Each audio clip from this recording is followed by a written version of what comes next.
ಉತ್ತರ ಕೊಡ್ತೀನಿ. ಪ್ರಾಣ ಪ್ರತಿಷ್ಠೆ ಹೇಗೆ ಮಾಡ್ತಾರೆ ಅಂತ ನೋಡೋಣ ಬನ್ನಿ. ಪ್ರಾಣ ಪ್ರತಿಷ್ಠೆ ಹೇಗೆ ಮಾಡ್ತಾರೆ ಅದರ ಗ್ರಾಫಿಕ್ಸ್ ನೋಡೋಣ. ವಿಗ್ರಹವನ್ನು ದೇಗುಲಕ್ಕೆ ಸಾಂಪ್ರದಾಯಿಕವಾಗಿ ತರಲಾಗುತ್ತೆ. ಮೊನ್ನೆ ನೋಡಿದ್ರಿ ನೀವು, ಲಾರಿಯಲ್ಲಿ ತಂದರು, ಆ ನಂತರ ಒಳಗಿಳಿಸಿದ್ರು. ಆಮೇಲೆ ನಾವೆಲ್ಲ ನೋಡಿದ್ವಿ, ವೈರಲ್ ಆಗಿರುವಂಥ ಅನೇಕ ವಿಡಿಯೋಗಳನ್ನು ನೋಡಿದ್ವಿ, ಎಲ್ಲ ನೋಡಿದ್ವಿ. ಕಣ್ಣಿಗೆ ಪಟ್ಟಿ ಇದ್ದದ್ದು, ಇಲ್ಲದೆ ಇದ್ದದ್ದು, ಹಾಗಂತ ಈಗ ಪಟ್ಟಿ ಇರುತ್ತೆ, ಒನ್ಸ್ ಅಗೇನ್ ಪಟ್ಟಿ ಇರುತ್ತೆ. ವಿಗ್ರಹವನ್ನು ದೇಗುಲಕ್ಕೆ ಸಾಂಪ್ರದಾಯಿಕವಾಗಿ ತರಲಾಗುತ್ತೆ. ಆಗಲೇ ಪ್ರಾಣ ಪ್ರತಿಷ್ಠಾಪನಾ ಕಾರ್ಯಕ್ರಮ ಪ್ರಾರಂಭ ಆಗುತ್ತೆ. ಮೊನ್ನೆಯಿಂದ ಶುರುವಾಗಿದೆ, ಇವತ್ತೇನಲ್ಲ, ಮೊನ್ನೆಯಿಂದ ಆ ಕೆಲಸಗಳಾಗ್ತಾನೇ ಇದೆ. ಇವತ್ತು ದೇವಸ್ಥಾನ ಕೂಡ ಬಂದ್ ಮಾಡಿದ್ದಾರೆ. ಅತಿಥಿಯನ್ನು ಸ್ವಾಗತಿಸುವಂತೆ ವಿಗ್ರಹವನ್ನು ಬಹಳ ವಿಜೃಂಭಣೆಯಿಂದ ಆಹ್ವಾನ ಮಾಡಿಕೊಳ್ಳಲಾಗುತ್ತೆ. ದೇವಸ್ಥಾನದಲ್ಲೇ ವಿಗ್ರಹಕ್ಕೆ ವಿಶೇಷ ಅಭಿಷೇಕ ಮಾಡಿಸ್ತಾರೆ. ಈಗ ಮೊನ್ನೆ ಪ್ರತಿಷ್ಠಾಪನೆ ಮಾಡಿದ್ರಲ್ಲ, ಪ್ರಾಣ ಪ್ರತಿಷ್ಠೆ ಅಲ್ಲ, ಅದು ಪ್ರತಿಷ್ಠಾಪನೆ, ಸ್ಥಾಪನೆ ಮಾಡಿದ್ದು. ದೇವಸ್ಥಾನದಲ್ಲಿ ವಿಗ್ರಹಕ್ಕೆ ವಿಶೇಷ ಅಭಿಷೇಕ ಮಾಡಿಸ್ತಾರೆ. ಶ್ರೀರಾಮನ ಮೂರ್ತಿಗೆ ಸುಗಂಧ ದ್ರವ್ಯಗಳನ್ನು ಹಚ್ಚಲಾಗತ್ತೆ.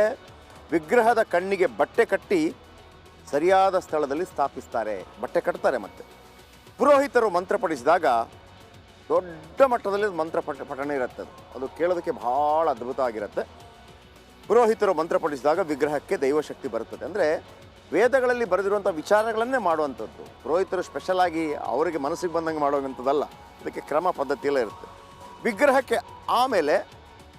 ವಿಗ್ರಹಕ್ಕೆ ಅಭಿಮುಖವಾಗಿ ಒಂದು ಕನ್ನಡಿಯನ್ನು ಹಿಡಿಯಲಾಗುತ್ತೆ. ಎಲ್ಲ ಪ್ರಾಣ ಪ್ರತಿಷ್ಠೆ, ಎಲ್ಲ ಪ್ರಕ್ರಿಯೆಗಳು ನಡೆದ ನಂತರ, ವಿಧಿವಿಧಾನಗಳು ನಡೆದ ನಂತರ ಆ ಕಣ್ಣಿನ ಬಟ್ಟೆಯನ್ನು ಬಿಚ್ಚುವಂಥ ಸಂದರ್ಭದಲ್ಲಿ, ತೆಗೆಯುವಂಥ ಸಂದರ್ಭದಲ್ಲಿ ಅದರ ಮುಂದೆ ಒಂದು ಕನ್ನಡಿಯನ್ನು ಇಡಲಾಗತ್ತೆ. ಯಾವಾಗ ಆ ಕಣ್ಣಿನ ಬಟ್ಟೆಯನ್ನು ತೆಗೆದಾಗ, ಎದುರುಗಡೆ ಇದ್ದಂಥ ಕನ್ನಡಿಯನ್ನು ಅದಕ್ಕೆ ತೋರಿಸಿದಾಗ ಕನ್ನಡಿ ಒಡೆದು ಹೋಗುತ್ತೆ. ಕನ್ನಡಿ ಒಡೆಯುವುದು, ವಿಗ್ರಹದ ಕಣ್ಣಿಗೆ ಕಟ್ಟಿದ ಬಟ್ಟೆ ಬಿಚ್ಚಿದಾಗ ಕನ್ನಡಿ ಒಡೆಯುತ್ತದೆ. ಕನ್ನಡಿ ಒಡೆಯುವುದು ವಿಗ್ರಹ ದೈವಿಕ ಶಕ್ತಿ ಬಂದಿದ್ದಕ್ಕೆ ಸಾಕ್ಷಿಯಾಗಿರುತ್ತೆ. ಆಗ ಅದಕ್ಕೆ ದೈವಿಕ ಸಾಕ್ಷಿ ಬಂತು ಅಂತ. ಕನ್ನಡಿ ಒಡೆದಿದ್ರೆ ಅದಕ್ಕೆ ದೈವಿಕ ಶಕ್ತಿ ಬರೋದಿಲ್ಲ, ಬಂದರೆ ಮಾತ್ರ ಆ ಪ್ರಕ್ರಿಯೆ ನಂತರ ವಿಗ್ರಹ ಪೂಜಿಸಲು ಯೋಗ್ಯವಾಗಿರುತ್ತದೆ. ಬಹಳ ಅದ್ಭುತವಾಗಿ ನಡೆಯುವಂಥ ಕ್ರಿಯೆ ಇದು. ಹಾಗಾಗಿ ಕಲ್ಲು ಎಲ್ಲ. ಆಮೇಲೆ ಇನ್ನೊಂದೇನಪ್ಪ ಅಂತಂದರೆ, ನಮ್ಮ ಹಿಂದೂ ಧರ್ಮದಲ್ಲಿ, ಭಾರತೀಯ ಸಂಸ್ಕೃತಿಯಲ್ಲಿ ಪ್ರತಿಯೊಂದನ್ನು ಕೂಡ ದೇವರು ಅಂತ ನಾವು ಭಾವಿಸಿದಂಥವರು.